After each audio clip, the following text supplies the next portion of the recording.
rainbow appeared over the castle in England close to the moment of her death. How are spirits able to change the weather like this?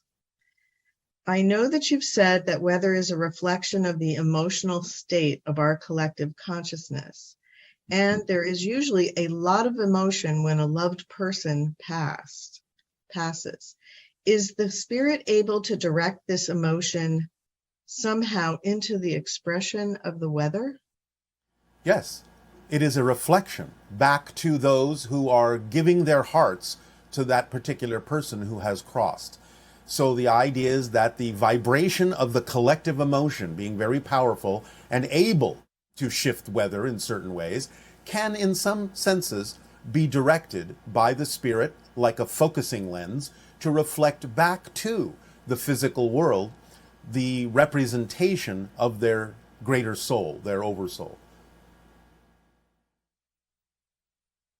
All one thing, right? Yes, yes, yes. Since today's topic is about tuning in to other vibrations, can you comment on why some of us don't really readily detune from those vibrations?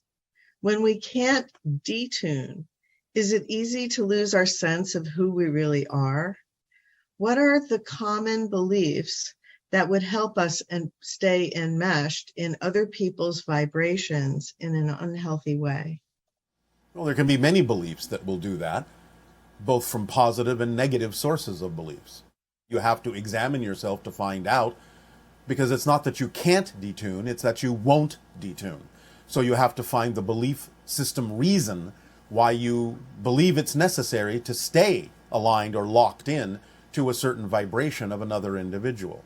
So it requires self-examination and the motivational mechanism that we have discussed many times to find out what kind of beliefs you are attaching to the motivational mechanism to motivate you to stay aligned with a certain vibration when you may feel you would like to detune from it, but aren't choosing to. So again, it's a matter of choice, and you have to find the belief that's making it seem as if that choice is logical. And again, the idea of maintaining that alignment can be positive or negative. So again, examine yourself and discover what the belief is that's connected to the motivational mechanism that motivates you to stay tuned in to something.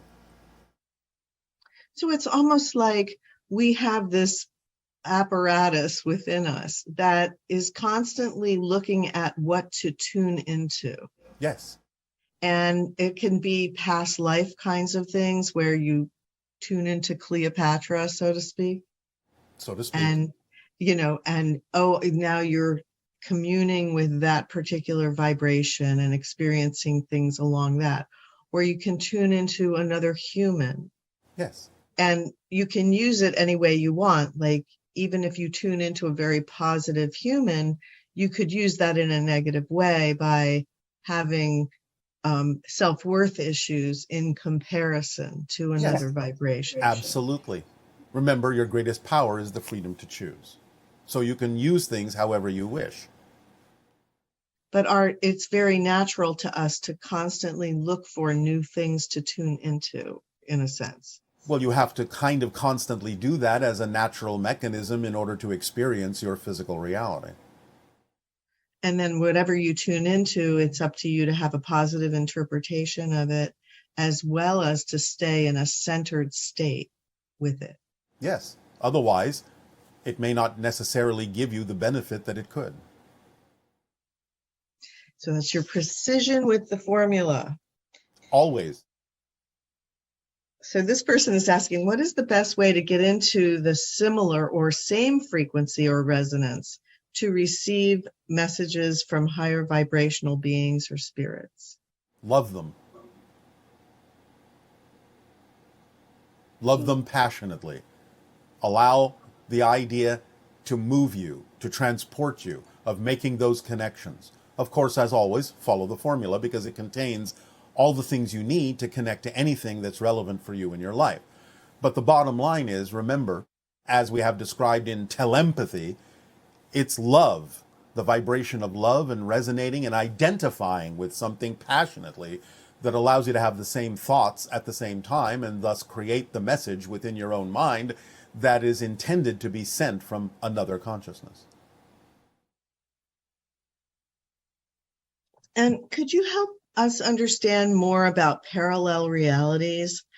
I know you said that one can witness others' parallel experiences through a glass wall, but where is the moment or threshold where the worlds would actually split and others on a different frequency would disappear? Well, that moment may be different for different individuals. The timing is up to you based on a number of different belief systems in terms of your participation in the collective and what purpose that serves, and your participation as an individual and what purpose that serves. So it will be slightly different for everyone, but you'll know the moment when you no longer find that you are able to interact in any way, shape, or form with those who were vibrationally incompatible with you. And as far as the idea of the glass wall, is there a way we can get a stronger grip on that idea, that it's not a denial of a reality, but rather it's a recognition that... If it was a denial, you wouldn't be able to see through it. So if we see something happening in our reality that we find unhappy, war, things like that are brought to us through a television, so to speak. Yes. Where is the glass wall there? Right there, in between you and what you are observing. The idea is, again, the glass wall is there and transparent for now because it still gives you the option from your side to decide how you want to relate to that, what you're seeing, what you're observing. And it gives the other side the option to decide to either relate or not relate to you who are observing it, and based on whatever living example you're giving of another option for them. So right now, the wall is transparent so that you can have two-way communication and decide for yourselves where you want to wind up, where you want to land in terms of the vibrations you prefer. Therefore, they become more and more opaque, in a sense, as you move on and as you detach from that reality. And that's why you can no longer interact with those individuals, because you can no longer view them. You can no longer see them. You can no longer observe the options that they're giving you because they're not vibrationally compatible with the options that you've chosen. So the glass wall becomes more opaque over time. And thus you wind up only shifting to a reality where you only see vibrational reflections that are at least similar to what it is you prefer. But right now, the walls are transparent to give you the option to choose, and the option for others to choose what they see in you. And this idea that for centuries, humans were not able to watch a TV screen of any kind and see realities that weren't in their present environment. As the consciousness changes, so does your technology to reflect the abilities that you're granting yourself within your consciousness awakening. So you create inventions and devices that are representative and reflective of new abilities that you've granted within your consciousness. So that's truly a reflection of our galactic nature, that we've now created things like televisions and monitors that we can watch what's happening anywhere in the world. And virtual reality programs that allow you to imagine different worlds that you may not necessarily have experienced before. And was this part of our galactic nature, the promise to us as a planet that we were actually part of a galactic society with all kinds of abilities we had no idea about? And yes, we're thinking we were just these physical beings that lived and died, and that was it. Yes. Anything else you could say about the promise? It's not a promise in the way that you mean it. It's simply what is. You are all reflections of all that is. You choose to awaken or you don't in this particular reality. The promise, if you want to use that word, is that you have the capability of awakening to that knowledge. Not that you have to, because the promise also contains the freedom to choose. It's exciting. Do all of our paralleled lives die at the same time and in the same way, or does each one of them have their own preferred way? Of course, they have their own preferred way because they're not you. They're not your parallel lives in the way that you might have phrased that question. They're individual people just like you are, and each of them has their own path and their own theme of exploration. There may be some that wish to synchronize with other parallel realities, but no, they don't have to. They're individuals. They have their own individual souls and individual spirits. They are individuals physically. They're not you. That? Well, you are seeing an astral form, a light body form. You are also seeing it represented in the way of many different dots of light, being that each individual soul comes from an oversoul that contains many different souls. So you're seeing the potentiality of all the connections that that particular individual may have in connecting to other parallel realities, oversouls, and so on and so forth. So you're seeing it from the astral or light body perspective, the spiritual perspective of all the connections that that particular individual may be creating. And since only part of us is expressed in the physical, when we transition, do the rest of ourselves meet ourselves? If so, why do I never hear of this in the recounts of near-death experiences? Well, first of all, near-death experiences aren't death experiences because they're going to return. Therefore, they don't necessarily go as far, so to speak, into the spiritual realm as those who actually cross over permanently. So the idea is not that you meet your other self, but that you awaken as your higher self, containing the experiences you had as the physical individual, in the same way that as a child, you don't grow up to meet the adult, you become the adult that contains the experiences and memories of childhood.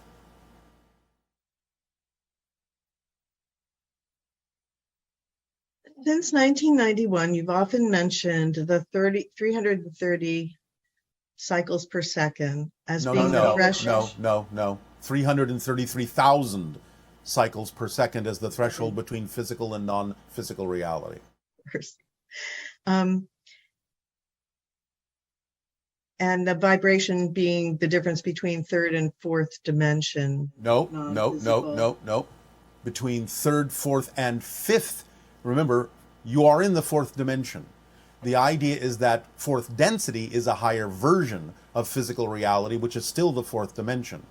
The threshold of 333,000 cycles per second between physical and non-physical is the threshold between the idea of the fourth and fifth densities, or fourth and fifth dimensions, fifth dimension being non-physical, because fourth dimension can still be physical, and fourth density is the highest level of it. I see. So is it possible to design a device using 333,000 cycles per second or higher frequencies to communicate with non-physical beings in the spirit realm? Yes. Do you want to expand on that? No. And this person asks, if I see the time is 11:10, is it a cheat if I stare at it until it turns to 11:11? Is that just my guide who knows I'm a little bit dense at times, getting me aligned for the synchronicity? Or maybe they know I'll pause and think about all of this. In a sense, all of the above, but I wouldn't call it a cheat. I'd call it a game that you're playing with your higher mind. Okay. What kinds of sounds help us better connect with others, physical and non-physical? The ancient traditional Om can do so, and that's why it exists, and that's why it's acknowledged worldwide as a vibration that might represent the kind of connection you're talking about to the collective or other individuals. But again, in meditations, as a permission slip, you might find that another particular variation of a vibration will work better for you. But universally, the idea of the Om can also help. But it's up to you to decide what you're attracted to. Some people find it will work with a different kind of a bell or another kind of a sound. Maybe even the sound of the ocean, or what you typically call white noise, might work better for some individuals. It's up to you to decide what works for you. If all our parallel lives are happening right now, how can a spirit tell which one is the next one? For example, when someone is given a prediction that says that this individual died and he will be coming back and reincarnating at a certain time, is that realistic or? Well, it's an expression that you understand. In other words, as we have said, reincarnation is an experience that a soul can create. But it's not that the spirit has to choose, because every individual in a parallel reality has their own soul, has their own spirit. So the idea isn't that there isn't just one spirit that has to choose from all of these different parallel reality ideas or different experiences. Every reality has its own complete set of individuals, including the non-physical ones. But the idea is that someone can say, well, I'm going to have an experience of reincarnation in your year of 2024 or whatever year, because again, that's an experience they are choosing to have within their own consciousness.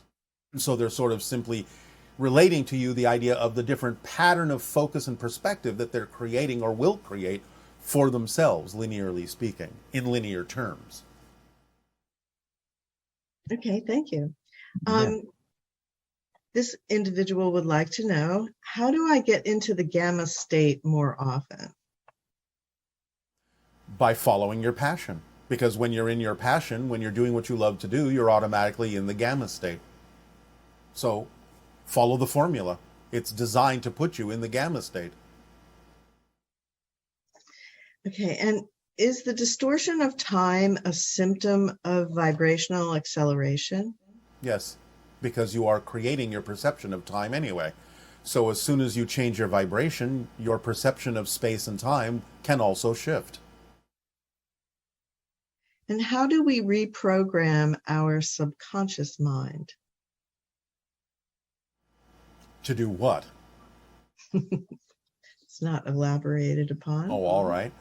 Well, again, as you change your belief systems, your subconscious mind, which in a sense is the mediator between the unconscious and conscious physical mind, in terms of what belief systems it opens up you to, so you can examine them and explore them and so on and so forth. So when you change any belief that has been passed to you by the subconscious mind, then the subconscious mind can also act as a more open filter to allow more belief systems from the unconscious mind to come through for the physical mind to, shall we say, deal with or transform.